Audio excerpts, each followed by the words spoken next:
بسم الله. الحمد لله رب العالمين، وصل اللهم على النبي محمد وعلى آله وصحبه وسلم تسليما كثيرا. اللهم وفقنا لما تحبه وترضاه، وبعد، فسلام الله عليكم ورحمته وبركاته.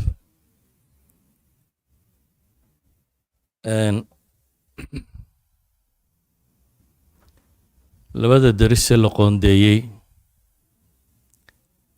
siduu walaalku sheegay waxay ku saabsan yihiin ashubuhaat washahawaat,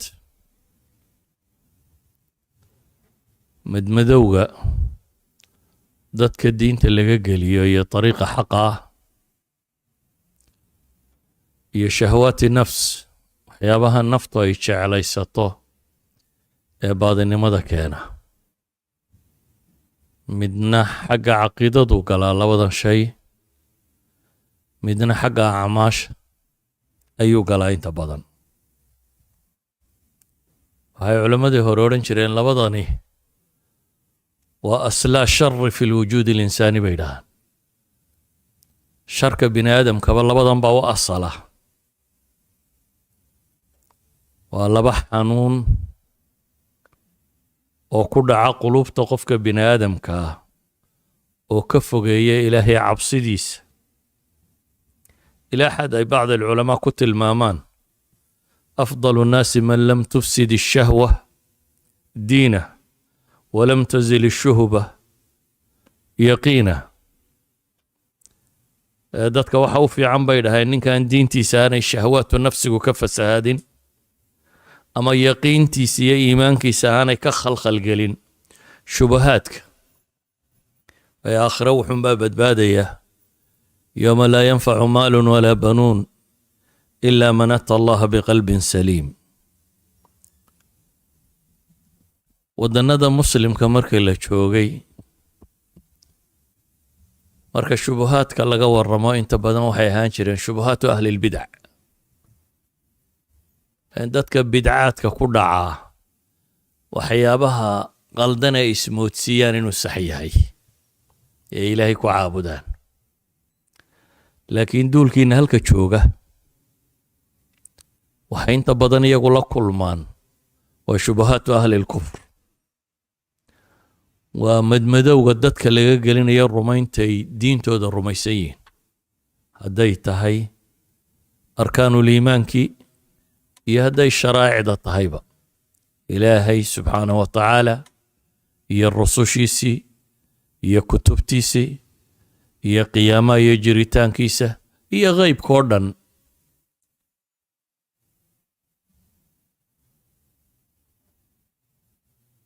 shubhadu marka fi luga waa aliltibaas waalikhtilaat, waa shaygoo dheehma xaq iyo baadilku aad kala saari kari weydo, oo qofka maxaa xaq iyo maxaa baatila waxyaabaha u kala caddayn kari waaya.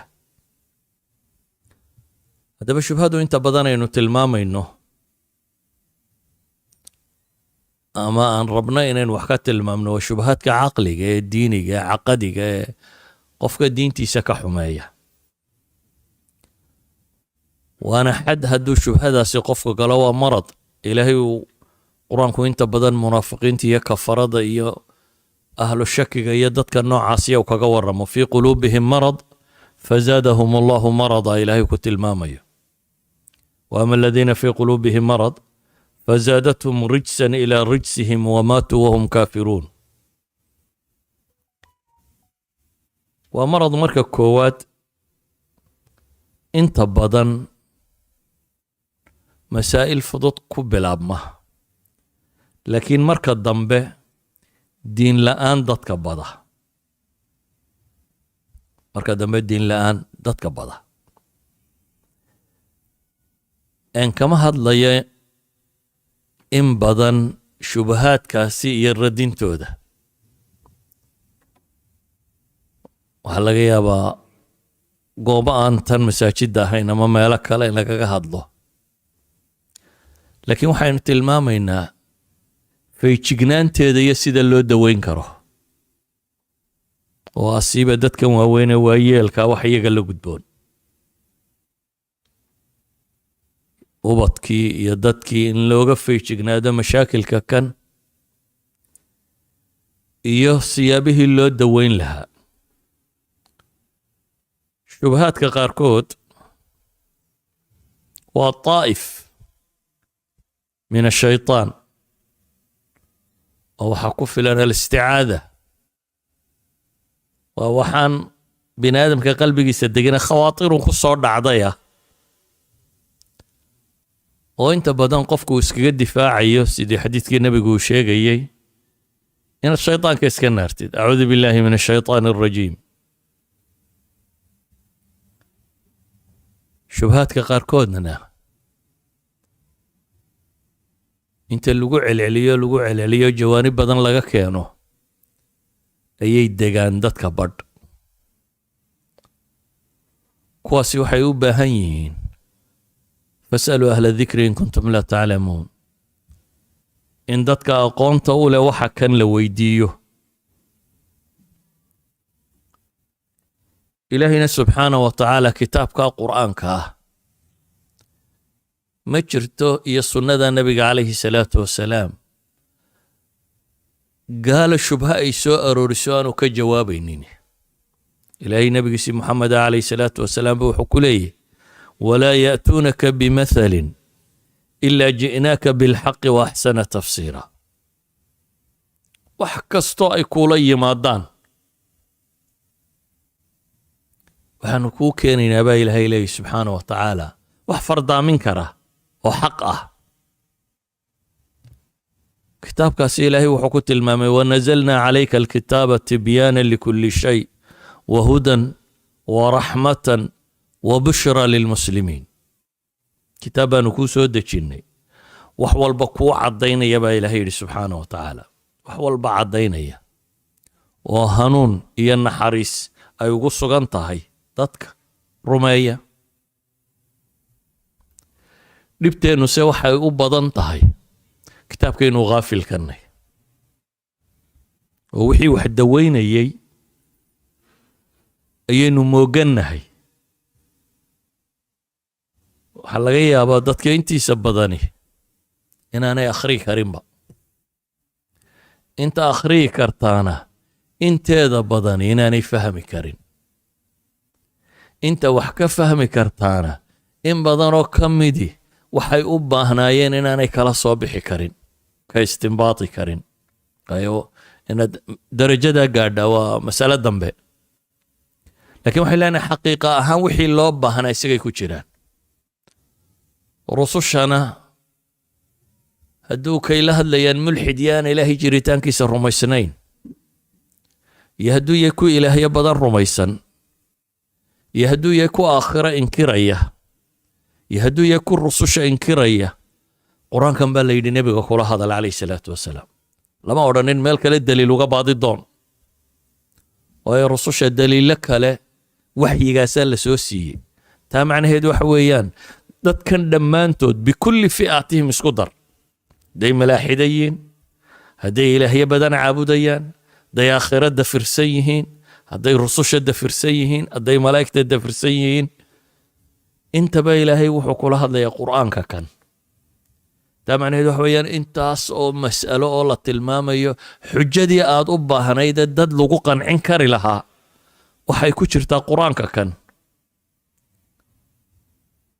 waxay ku jirtaa qur'aankan laakiin dadka markaa diintoodana jahli kaga dhaco isla markaana fitankana ay mucrad u yihiin ay u banbaxaan meesha beledu taallana siduu u badbaadayaa su-aashu waa kaas yacni waxaa laga yaabaa sayfid shal ciddii ku jirtay waddankiisii iska joogtay dad isku wada diina oo caqiido qura wada rumaysan oo caynkani aqoon badan ba ayaanu lahayne bulshada uu iska dhex socdo inuu badbaadayo laakiin markaad adiga iyo ubadkaaguba u soo banbaxdeen meel kale wada diina bale diimaha dagaal ugula jiro bale waxay yidhaahdaan trendka ugu badan hadda ee la filayo sanawaadkan inuu kor u socdaa waa 3 qadiyadood bay yidhaahdaan waa atheism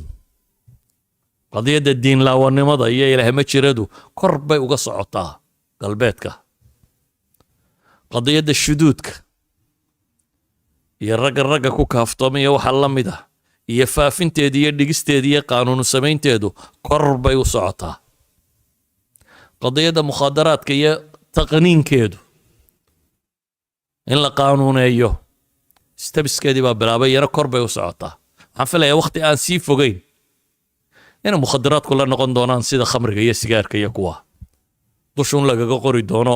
waa khatare naftaada ka ilaali iyo waa lagu dhintaa iyo waxaa inta dusha lagaga qoro in la odhan doono xorriyadda dadka iyo xuquuqdooday ka mid tahay oo ay dadku iibsan doonaan saddexdaasiba xog bay uga socdaan galbeedka saddexdanina waxay ku saabsan yihiin labada mas'ale aynu tilmaamayno darsigeennan iyo ka dambeeya saddexdaba dawadoodu ilaahay kitaabkiisay ku jirtaa laakiin innaga markaa waxaa ku kulmaya dadka kan jahlun biddiin oo ah qofkani wuxuu diin u haystaa xoogaagii uu maqmaqli jiray reerahooda uu ka soo maqlay berigii uu waddanka joogay wixii uu meelaha ka maqmaqlay wax sax iyo wax qaldanba laakiin meel la taqniiniyey oo la nidaamiyey kufriga iyo sida loo dhigayo la taqniiniyey xumaha iyo sida loo sharxayo wax walba xorriyad iyo xuquuq laga dhigay oo qaab xorriyad bini aadam iyo xuquuq bini aadam ah loo soo bandhigayo oo shubahaadkaasi tiro badan iyaan iyo sii laysaga celin lahaa waa adagtay qofka ahlu cilmiga waa laga yaabaa masaa'ilka qaarkood inay mugdi ka galaan hore u garan kari waayo laakiin dee masalaad kun daliil u haysata xataa haddaad hal masale ka garan kari weydo wax badan qofka kuma samaysa saa ogeed baa ilaahay qur-aanka wuxuu ku tilmaamaya wamaa yaclamu ta'wiilahu ila allah waalraasikhuuna fi lcilmi yaquuluun aamanaa bihi kullu min cindi rabbina kuwa raasikhay baa ilaahay yidhi iyagu wixii masaa'ile xagga alle ka yimi way tasliimaynaya xataa hadduu masalada hore u garan kari waayo waayo dee masaladaad kun adilla haysato hal shubho loogama tago haddaba hadda waxaa badan nabigu calayhi salaatu wasalaam xadiidkii uu tilmaamayey xudayfata bnulyamaan saxaabiga la yidhaahdaa wuxuu yidhi dadku nebiga khayrkay weydiin jireen aniguna sharkaan weydiin jiray buu yidhi anigoo ka cabsi qabo sharkaasi inuu soo gaadho dabeetana khayr baanu hadda haysanaa khayr ma ka dambayn doona shar ma ka dambayn doona haabuu nebigu yidhi khayr ma ka dambayn doona khayr baa ka dambe fiihi daad wuu soo waday nebigu calayhi salaatu wasalaam wuxuu markii dambe ku yidhi waxaasoo dhan waxaa kasii dambayn doona ducaatun calaa abwaabi jahannam man ajaabahum ilayha qadafuuh duul jahannamo dadka ugu yeedhaya maalan ilxaadka oo kale taariikhda dheer oo bini aadamku ka mid yahay oo qaybo falaasifada ka mid oo mulxidiini way jiri jireen laakiin mulxidku kuwa aan ilaahay rumaysanayn maxay siday u noolaayeen filosofkii holandiis miyuu ahaa sbanuza la odhan jiray ayaa wuxuu leeyahay cala almulxid assumtu walictizaal buu yidhi assumtu walcuzla waxay ahaan jirtay buu yidhi qofku markuu shakigu galo ee waxa kan uu ku dhacaan inuu iska aamuso oo keli iska noqdo nolosha ka qanco oo waxa kan waayo qofkaasi tuunal madow buu galay tanal madow noloshoo dhan baa mugdi noqonaysa sababta waa maxay qofkani wuxuu garan waayayaa waayo amaa hiyar maxaanu noolay maxaan halka ka qabanaya maxaan ka shaqaynaya xagaan ku socdaa xagaan ka imi noloshu maxay tahay therefore wuxuu ka baxayaa noloshoo dhan wuxuu arkayaa meaningless alxayaa kullaha waxaan qiimo lahayn buu u arkayaa noloshoo dhami dhadhan yeelan mayso hayaba inaad adigu tidhahdo ilmo muxuu wax u baran waaya muxuu shaqtay mise arkaba inay qiimo leedayba wuxuu arkaa inuu dhintaa inay ka roontay inuu noolaado waayo wuxuu rumaysan yahay kadeedkeedaabaad ka raysan lahayd haday kaa baxdo noloshan warwarkeeda iyo fikirkeeda iyo kadeedkeeda waa laga yaabaa inaad la yaabtaan lakin waxa laga yaaba kuwa yarare gurigiina jooga haddaad weydiiso inuu ku leeyahay intaasoo goorma isku dayo is yidhi ku fakeri ma istishaa baan ku fakeray. kuwa waaweyne profesorada ayaa kuwan baa saa u fakera. haddaba hadday waagaa hore ahayd waxyaabo qof intuu shakigu ku dhaco uu meel cidlaa iska fadhiisto ama isagu isku mashquula ama istila ama saa imka waxay noqotay meel ducaad preachers dad baaba faafinayo ku dhawaaqayo oo xuquuq ka dhigayo oo le biniaadamku xaq buu leeyahay inuu diimaha ka tago, biniaadamku xaq buu leeyahay inuu shudu sameeyo, biniaadamku xaq buu leeyahay xorriyaad iyo xuquuq iyo kan iyo lawyers iyo qawaaniin iyo dowlado iyo mujtamacaad dhan oo xumaha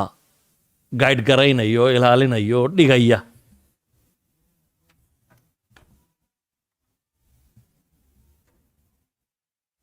ugu horeyn ilaahay qur-aanka wuxuu inoogu tilmaamay horta inaynu ilaahay barino. ربنا لا تزغ قلوبنا بعد إذ هديتنا وهب لنا من لدنك رحمة إنك أنت الوهاب. إنه إلهي ويديسنا لا تزغ قلوبنا بعد إذ هديتنا. إلهي أنت نهانون سكدب قلوب تيدها ويعنين كوا أنبضة هنقدقين شبهاتك هالدباء لما قرب يدتك وحيالان قلة العلم أو ضعف البصيرة بين هذا أقون درو إلهي وحي قيس له أقون درني إيا أركت حمو نالوش هاللغو أركت حمي هاي أما بصيرة دا قفكو يتدبر كيسو الليتو ويا إلهي وحكستو الدين تيسا خلافة وحكو المامية إن يتبعون إلا الظن وما تهوى الأنفس. إن يتبعون إلا الظن وملأ وحا أي راعي أنبا إليه والشبهات ووحي سموتسيين حقيقة ما جرته إيا وما تهوى الأنفس وحي نفط دونطي إن نفط الله سيو freedom إنه وحي دونت سمين كرته qofku wuxuu doono inuu tijaabin karo, cabbi karo, fuuli karo, wuxuu doono inuu samayn karo. ilaahay wuxuu ku tilmaamay markaa dadka waxyiga diidani waxa ay rabaan waa labadan uun. waa dadka madowga ku sugan. ay professor weydii mulxida what is the meaning of life day? noloshu maxay macno leedahay? waa maxay macnaha noloshu? maxaad u nooshay? waa no answer. cid ka jawaabi kartaa ma jirto. waayo allihii bini aadamkana abuuray baa ka jawaabi kara un waxa loo abuuray. gaadhigaa ninkii sameeyuunbaa kuu sheegi kara waxa loogu talagalay. shay kasta ciddii samaysuunbaa taqaanaa, laakiin shayga la sameeyey isagu ma yaqaano wuxuu u joogo. therefore markay waxyiga ilaahay diidaan waxay ku soo noqdaan uun mas'ale ah lama garanayo, jawaab lama hayo. ma la rajaynayaa in jawaab la helo? maya, iyana ma jirto. waayo wuxuu hadduu maadadan hor taalle laabka la geliye la wadwado hadduu dhaafo waxaa ka dambeeya jawaab ma leh. cidda ka jawaabi kartaan waa alle subxaanahu wa tacaala. sida ogeed baa ilaahay wuxuu tilmaamayaa walaa tattabici ilhawa fayudilaka can sabiili illah ina aladiina yadiluuna can sabiili illahi lahum cadaabun shadiid bima nasuu yowma alxisaab. waxay ugu sii daran tahay lumista caynkaasi iyo marka haddana inta la qurxiyo magac kale la saaro. bini aadamku bay yidhaahdaan abuurkiisa waxaa ka mida bini aadamka oo ilaahay subxaanah wa tacaala uu ku abuuray ayan kaan ha ahaadee xumaha inay naftu diiddo. ilaa xaduu nebigu leeyahay alithmu maa xaaka fi nafs, inay naftu diiddo. sidaa ogeed bini aadamku isagoo raba inuu xuma sameeyo ma yidhaahdo xumaan samaynayaaye jas magac kaluu bixiyaa suu isu qanciyo. maalan dowladahani markay dowlad yaroo miskiinadan waxba haysan lagu duulayo ma yidhahdaan tan dowladda yar baanu afka soo jebinaynaa ama lama yidhaahdo shidaalkeeda aan rabnaa inaanu soo qaadano ama inaanu soo boobno waxa la yidhaahdaa shacabka xorriyadda la siinaya iyo dictator baa magac kalaa loo bixiyaa wuxuu isku qancin karo qofkiiyo waa aqbali karaa lagu tilmaamaa xumaha marka la tilmaamayo la odhan maayo waa xumo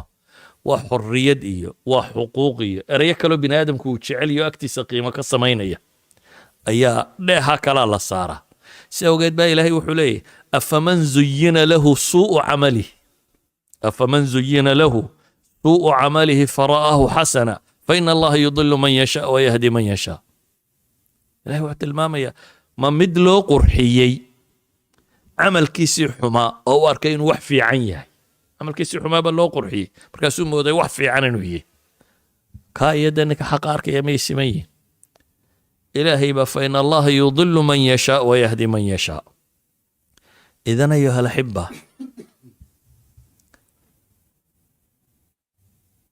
maanta dunidana aa ku nooshihiin inkastoo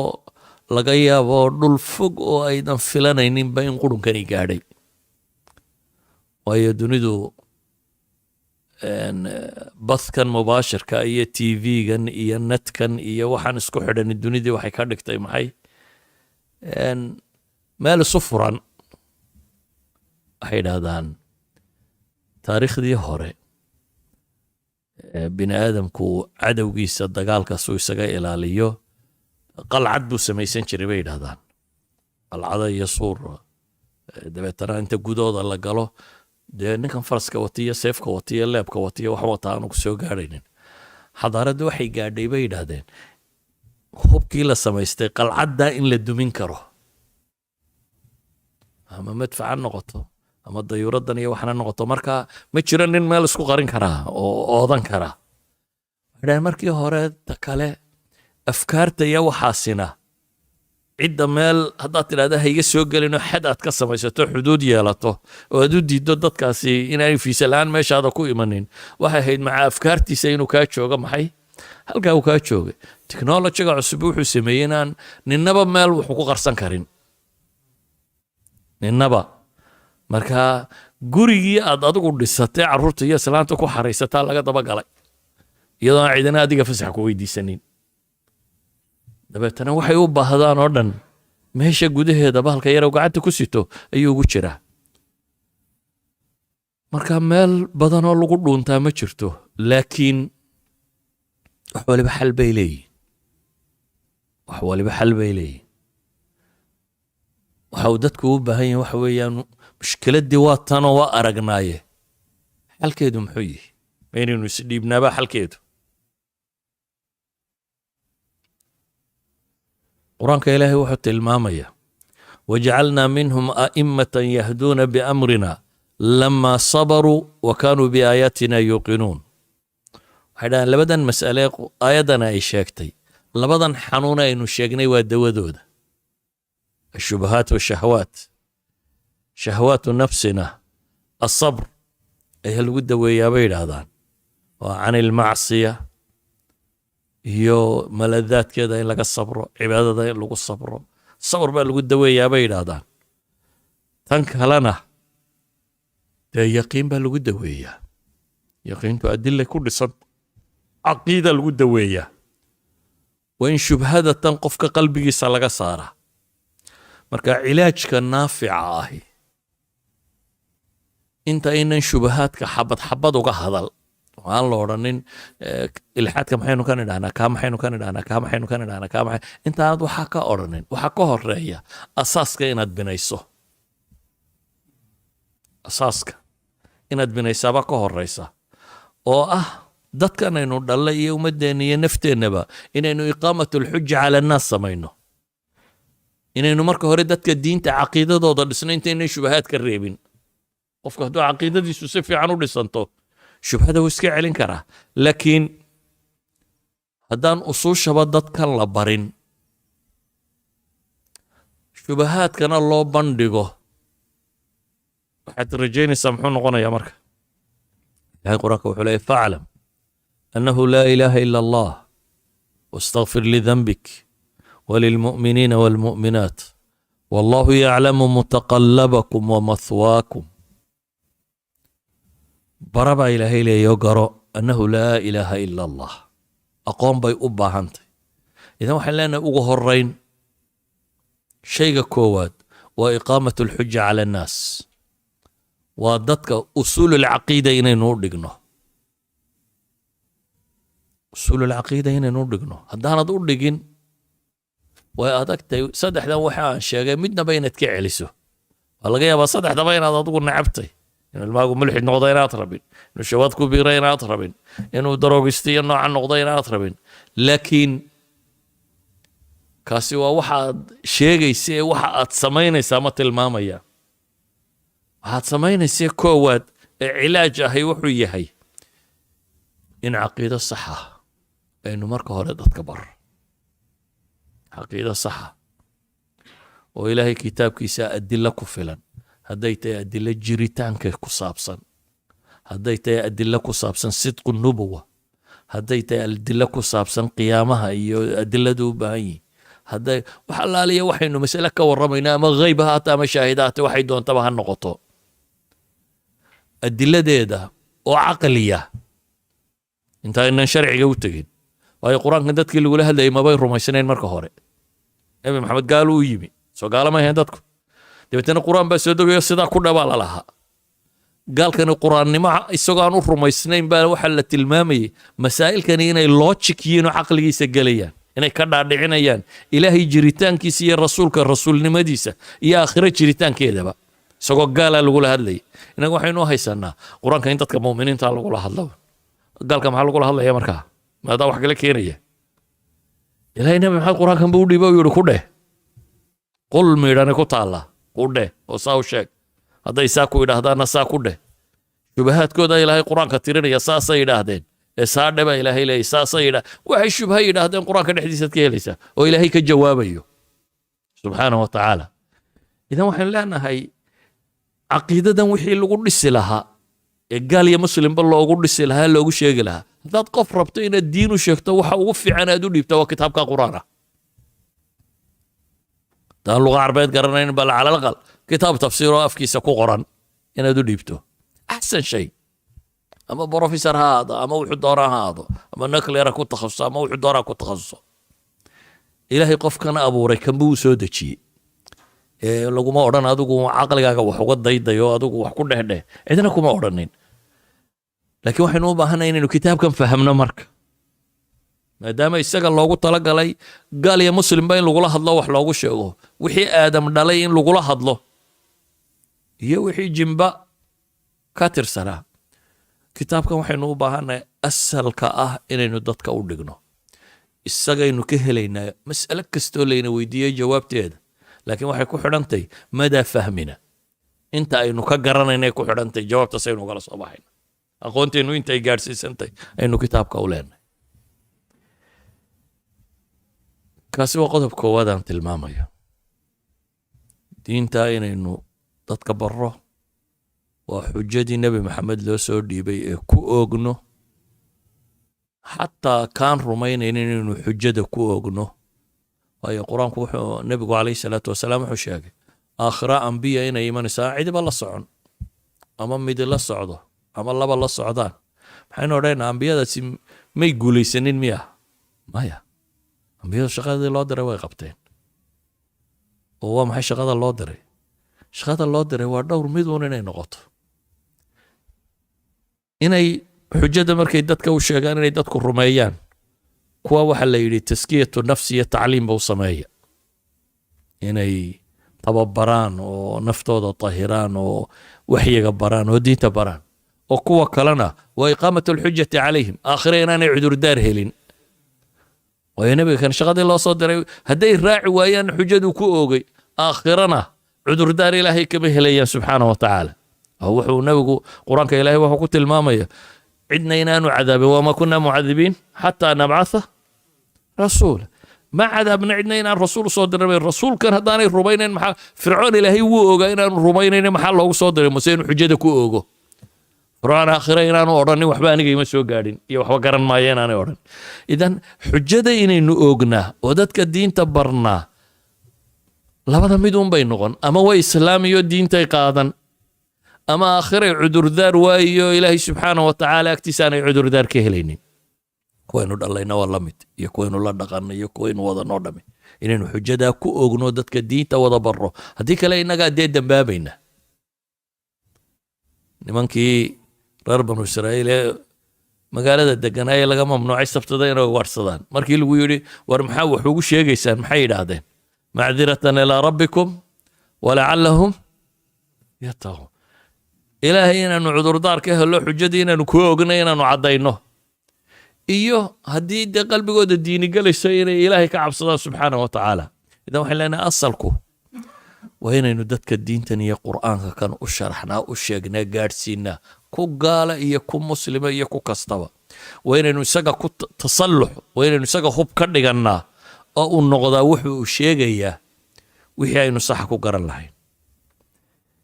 inta xanuunku ku dhacday saynu u gallaa. kow, waxaan leenahay dhallinyaradan wareertay ee afkaarta qaldane tirada badan le laga dhaadhiciyey, waxay u baahan yihiin cid la niqaashtanta ee in lasii durkiya uma baahna. inaynu intaynu ceebayno, ereyno oo fogeyno maaha. laakiin laa takunuu cawnan lishayطaani calaa akhiikum, xadiidkii imaamu axmed soo saaray iyo qolyo kaleba, inkastoo sanadka culammadu ay daciifiyaan, laakiin shacayb alarnauuti duruqdiisa inta wax isu gegeeyaa buu taxsiininaya. ninkii gacanta la jaray ee uu nebigu ka yara murugooday say sheegayaan, kaannaka karihta qaطcahu bay yidhaah, ilahay rasuulka malaa gacan goyntiisa kan waad nacday. wamaa yamnacuni buu yidhi laa takunuu cawnan lishayطaani calaa akhiikum. ama xadiidkii kii khamriga cabay ee markii dhowr jeer la keenay ee dhowr goor markii dambe ay qaar lacnadeen oo maageen, ou ku lahaa inahu yuxibu allaha warasuulah. waar ilaahay ha ugu kaalmaynina shaydaan buu nebigu tilmaamaya calayhi salaatu wasalaam. qodobka labaad waxaan leenahay itaaxat alfursa lishabaabi an yubdi kula maa cindah, inaynu ka waran siino oo fursad siino, bal ninkan waxa madaxiisa ka guuxaya o dhan inu soo bandhigo, waxba inaanu la khajilin. hadduu markuu erayku yidhahda afka kaga boodo, dee wixiisii wuu la aamusi, laakiin way ku duugan yihin, waxba kamaa daweynin, waa ku duugan yihin. weliba waxay u badantay inay ku sii badato uun cid dambena aanu wax weydiinin, bale gruubkii iyagu negatifeka u sharxayay inuu ku sii xidhmo unu ay shubahaadka ku sii badiyaan, cid shubhadan ka saartana aanu haysanin. sida awgeed nabiyullaahi moxamed calayhi salaatu wasalaam gaal baa u yimi, ay carabi u soo dirtay. waa gaal loo soo diray inuu nebi moxamed calayhi salaatu wasalaam diinta ka saaro. aduu ka fiirso, cutba bnu rabiica abalwaliid waxaa loo soo diray inuu nebi maxamed diinta ka saaro. dabeetna nebiga intuu yimi proposals buu la yimi, niyow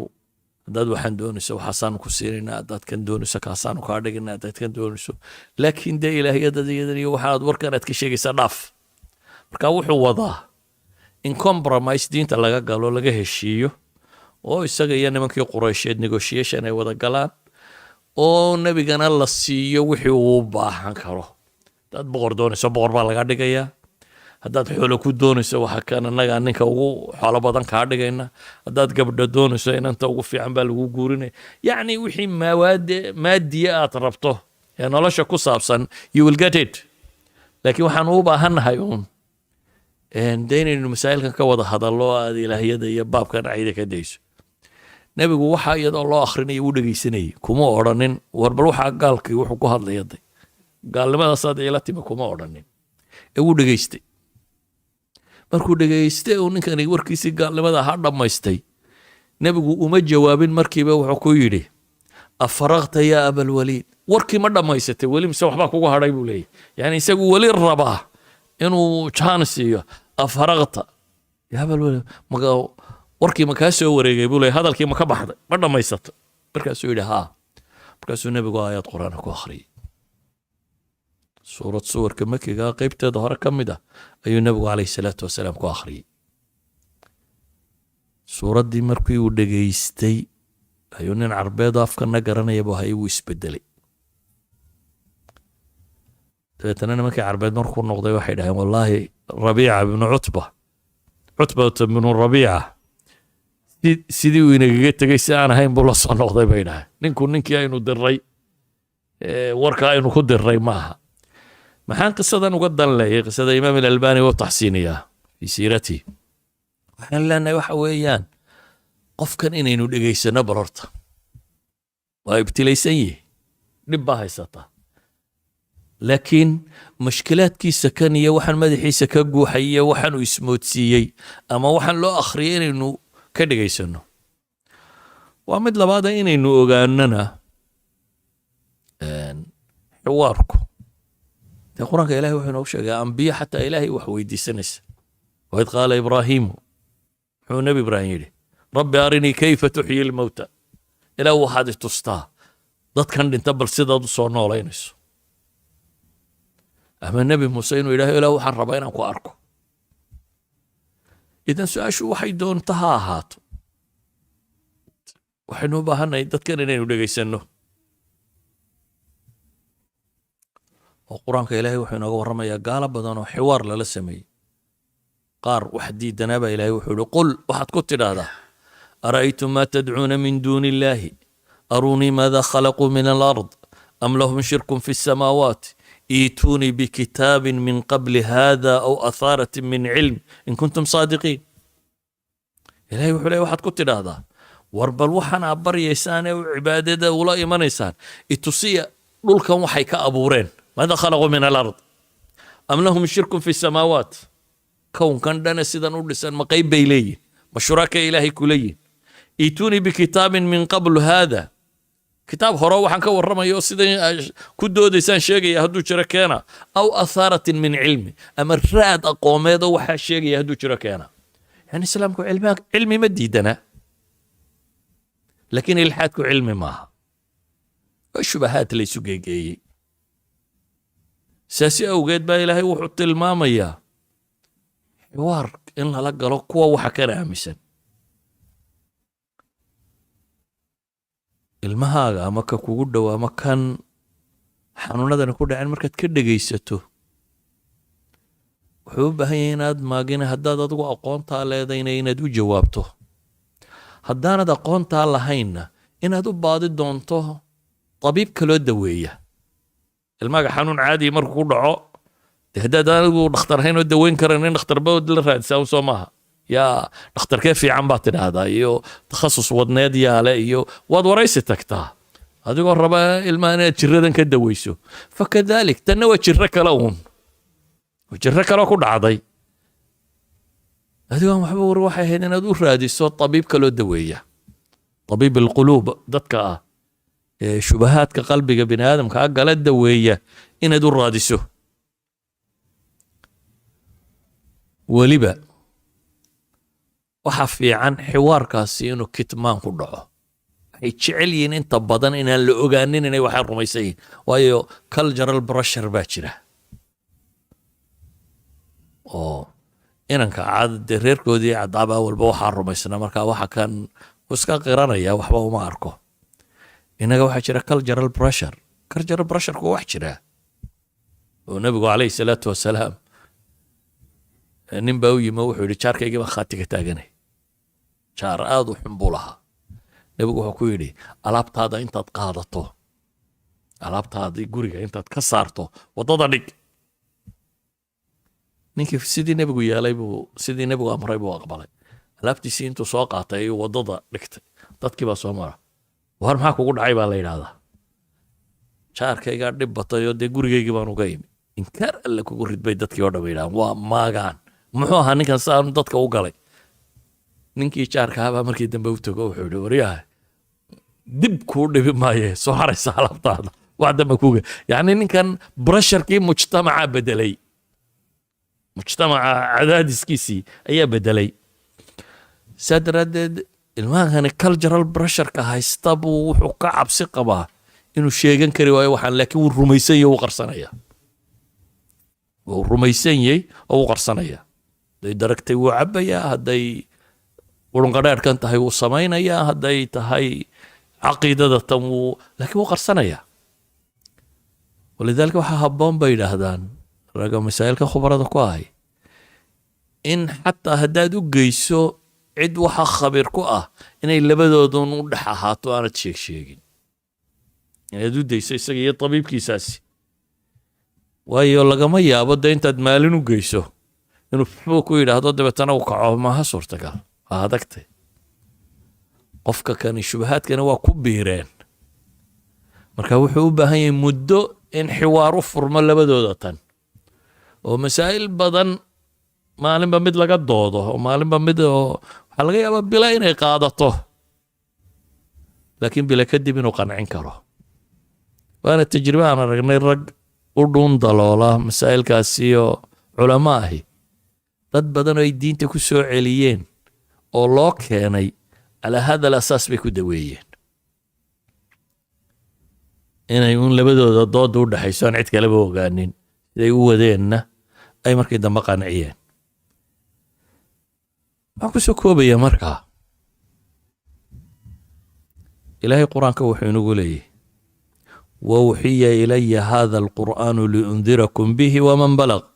nabi maxamed baa waxa la yidhi waxaad tidhahdaa wuxiya ilaya hada alqur'aan liundirakum bihi waman balag qur-aankan baa laysoo waxyooday si aan ugu digo idinka iyo ciddii uu gaadhayaba ilaahay wuxuu leey wain axadun min almushrikiina istajaaraka faajirhu xataa yasmaca kalaam allah gaaladii la istilay mid gaalada ka mid ah hadduu magangelyo idin weydiisto magangeliya ilaa iyo intuu ka maqlaya ilaahay warkiisa baa rabbi leeyahy subxaana wa tacaala uma abliquu ma'manah ilaahay qur-aanka wuxuu ku tilmaamaya lam yakun aladiina kafaruu min ahli alkitaabi waalmushrikiina munfakiina xataa ta'tiyahum albayina rasuulu min allah yatluu suxufan mutahara fiiha kutubun qayima may ahayn may noqdeen nimanka gaaleed iyo kuwa ahlu kitaabkuba inay qalloocooda iyo diin xumadooda ka baxaan may suurto gasheen ilaa iyo uu timi maxay bayinada cad waa maxay rasuulun min allahi yatluu suxufan mutahara rasuul xagga alle ka yimi oo ku dul akhrinaya suxuf mutahara fiiha kutubun qayima baa ilaah yidhi subxaana wa tacaala waxaan rabaa inaan soo koobo waxaan ku soo koobaya wuxuu yahay shubahaadkan ma rabo inaan masaajidka kaga dhex hadlo shubahehebla waxaasay daliishadaan iyo waxaasaa lagu ridiyaa iyo kan dadka wuxuu u baahan dee kutubtay ku qorantay iyo meelahay ku taalla iyo qur-aanka say u isticmaali lahayn baynu tilmaamaynaa laakiin waxaan rabnaa inaanu sheegna waxa weeyaan war meesha tan shubahaadkaasi waa tiro badan yihin iyagoo weliba systematic ah oo schoolinka ka bilaabma ilaa iyo jaamacadda uu qofkaasi bii'ada waxaasiya uu ku dhex jirayo ilmahaas idinku dee masaajidka iyo maqaaxidii lagu murmayay iyo intan baa idinku tagtaan gaal kiina ugu badanee laba ula shaqeeya buu arkaa laakiin dadkan yaryar waa isku melmeen meelahan ay wax ku dhiganayeen iyo meesha inay la joogaan dhibtaasaa haysata shubahaadkaasna waxaynu leenahay waxay dhibeen dadkii aan loo dhigin caqiidadii diimeed oo marka hore aynu moodaynay dadku sidaa ay inoogu midab eegyihiin un inay ugu caqiide ekaan doonaan oo marka hore inaan xil badan iska saarine xilka ugu badan aynu iska saarray inuu noqdo qur-aanka sida loo akhriyo inaynu wax ka barro jisca muu akhriyi karaa tabaarak buu akhriyi karaa sida loo akhriyo inaynu wax ka barro sida loo akhriyo waxaa ka sii muhiimsan sida loo fahmo marka waxaan ku soo koobayaa darskeenna kan dhibtaasi waa jirtaa ubadkiina way haysataa waa mid ku fidmoobay iyo mid qarka u saaran inta badbaadisa bersantkeedu waa bersant yar. taariikhda bini aadamkee soo jireenkana waxay tilmaamaysaa dadka aan iyagu wadanin manahij wax bedasho dadka kale aan bedelaynin ugu badnaan inay 3 qarni 3 jiil inay ku bedelmaan. dad adugu de sidii saxaabadii nebi maxamed calayhi salaatu wasalaam dad dacwo iyo diin wado iyagu dadka bedelaya yihiin oo manhaj sito oo iyagu wax dhigaya, kuwaasi waa group kale. laakiin dadkan kale iska hijrooda kolba meel iska degaa 3 jiil unbay sii noolaadaan. jiilka 3aad dadku ka mid yihi adugu kaa dhashay isagoo yaro khafiifa oo afkiina midhadh ka garanaya, waxoogaa cilmi dhegdhegood yarna diinta ka maqmaqlay, kaasi ku sii dhala qiyaas muxuu noqonayaa? meeshaasii jooga. kaasi ka 3aad u dhala xaguu noqonayaa? practicalina waa la hayaa. eeg muslimiintii dagaalkii koowaad ee dunida tagtay Latin America waxaa ka tegey muslimiin aad u tiro badan oo weliba Shaam ka tegay dhulkan la yidhaahdo. atrak baa looga yaqaanaa xaggaa markay tageen, waayo baasaboorkii cuthmaaniyiinta ay siteen oo inay turkiyiin baa loo haystaa, laakiin waa carab. marka laga eego xagga dhaqaalaha iyo waxaa iyo madaxnimada iyo waa madax, waa kuwii wadanadan Latin America raggii xukumayey, Carlos Mancim iyo hebel yani raggii xukumayey. marka xagga lacagta laga eegana waa tujaarta ugu waaweyn, laakiin xagga diinta marka laga eego way tirtirmeen. xataa masaajidu California imika masaajidadan ku yaala qaar ka mid a masaajidii waagaa hore muslimiinta hore tagtay ay dhisteen, qaar ba hadda barking ah. masaajid 7 dabaqaa jiro hadda barking ah. waa barking gawadhida lagu xareeyo. xagga sarena calaamadihii muslimka ee kursiga waxbaa ku qoran. barkinga markaad halkaa kaga soo socoto waxaa suran calaamadaa suran islaamiyo tilmaamaya. kuway sii dhaleen unba iibsaday masaajidkiina, ila iyagu masaajid ba ma rumaysanayn. daarun awowyadoodii hore ka tegeen bay hayde. waxaan uga dan leeyahay haddii la waayo waxaan cid iska xil saarta oo wax bedasha oo wax dhigta oo dadkana ilaalisa, haddii la waayo 3 gruubaan imika idiin sheegaya unbay ka mid noqon doonaan. 3 gruube trendka ah aan leenahay waa trendiska socda ayay ka mid noqon doonaan. in ilaahay dafirta, in qoomamka aan la garanayn ku biirta, in daraga iyo waxaa ka shaqaysa noocaas unbay wakaan doonaan. waxa quray ku badbaadi karaan dadkaynu u nimin aynu ku badbaadin karnaa waa inaynu diintan sheegno, inana isu sheegno, kuwan aynu u nimina aynu u sheegno oo ilaahay kitaabkiisa dadka ugu yeedhno. wax kastoo xanuunoo jirana ilaahay qur-aanka wuxuu ku yidhi qul huwa liladiina aamanuu hudan wa shifaa wanunazilu min alqur'aani maa huwa shifaaun waraxma lilmu'miniin. qur-aankaasi wuxuu yahay dadka mu'miniinta hudan wa shifaa, shifaaun lima fi suduur, laabta waxa xanuun galo oo dhan midda weeyaan. qur-aan baanu soo dejinay baa ilaahay leeyahay caafimaad. wax laga caafimaadana cuquusha iyo qulubta ugu fiican. haddaad labadaa ka waalato waxba nolosha kale ma tarto. dhadhan male nolosha kale. dad balaayin haysata dhadhan male. noloshu waxay dhadhan leedahay markaad labadaa ka nooshahay.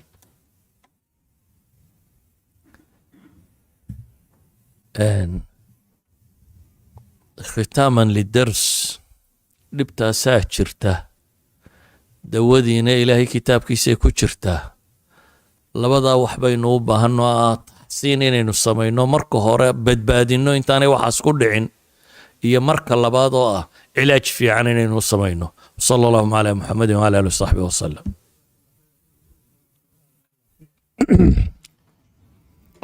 بسم الله الرحمن الرحيم. الحمد لله رب العالمين والصلاة والسلام على رسول الله وعلى آله وصحبه وسلم أجمعين. أما بعد أنت كدب وحان لنا مركو جهر رئيس إلهي سبحانه وتعالى ميزانك حسنات كيس هيا له الشيخ مصطفى محاضرة آديات كقيم كوهيد وحين هاي سنة إلا 2 دقيقة لو 3 دقيقة إن شاء الله تعالى wax su'aal oo mawduuca ku saabsan oo mawduuca sheekhu imika uu inoo tilmaamay cid haysa ma jirtaa insha allahu tacaala 2 daqiiqo ما شاء الله حقها دنبه حاج علي هندي ما شاء الله هاي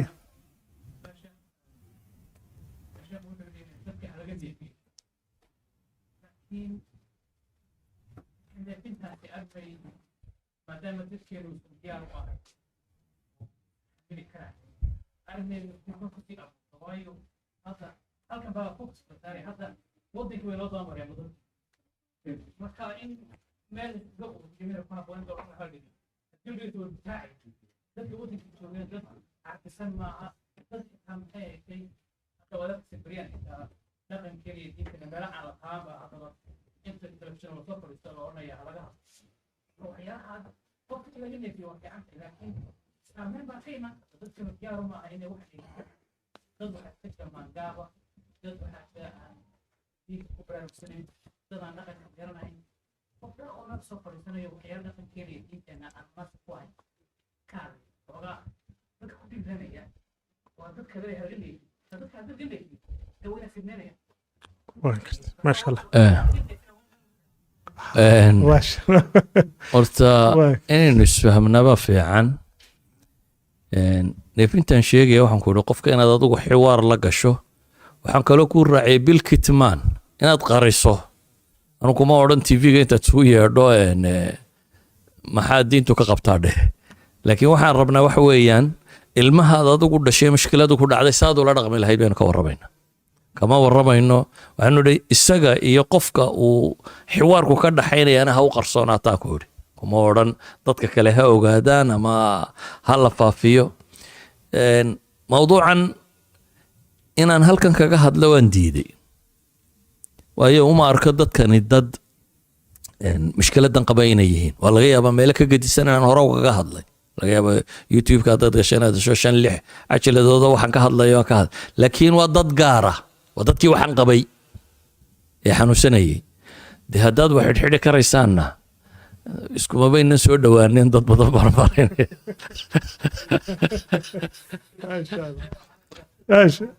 حياك الله حاج أدير سدو حاج عبد الله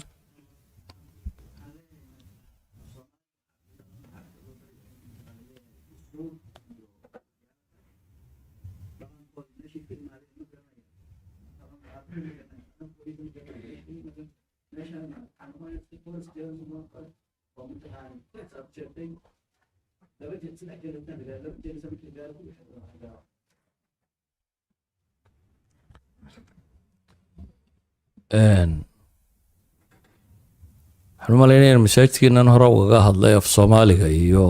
waxa ku saabsan oo tilmaamaya qofka soomaalinimadiisa inuu haysto dhaqanka soomaaliga ee asligiina waa diin waalidkan iyo waxa kan waxa keenay waa diin qofku markuu muslim yahay diintiisa haysto ayuu dhaqan haystaa laakiin haddaanay diin noqonin dhaqan cidina ma ixtiraamto haddaanu diin ku baysgaraysnayn oo waxaan culture-ka la yidhaahdo waxyaabuu ciddii doontaa ha haysato wuxuu ku baysgaraysan yahay waa ideology waa diimaha dadku ay haystaan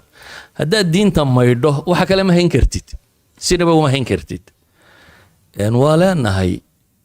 soomaaligiinii xejista dadnimadiinii xejista diintiinii xejista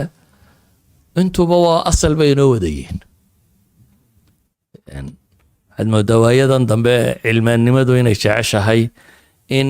dhaqanka iyo diinta la kala saaro dhaqankana ay ka soo qaataan muusiga iyo digdigta war xataa muusigu dhaqan soomaali ma aha bigiladii ugu horreeye la tuma hindaa inoola timi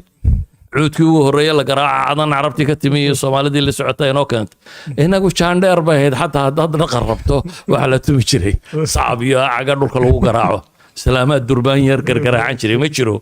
حتى موسيقى ولا بدقة الصومالي معها وحدوا أنا هالنوضة على كل حال دقة الصومالية ده وحن رميسين إنه دين جاي دين وحي خلاف سنة ونقل ونقل السلام عليكم بارك الله فيك إن شاء الله تعالى وقتك صلاة دقيقة تاجروا للجاري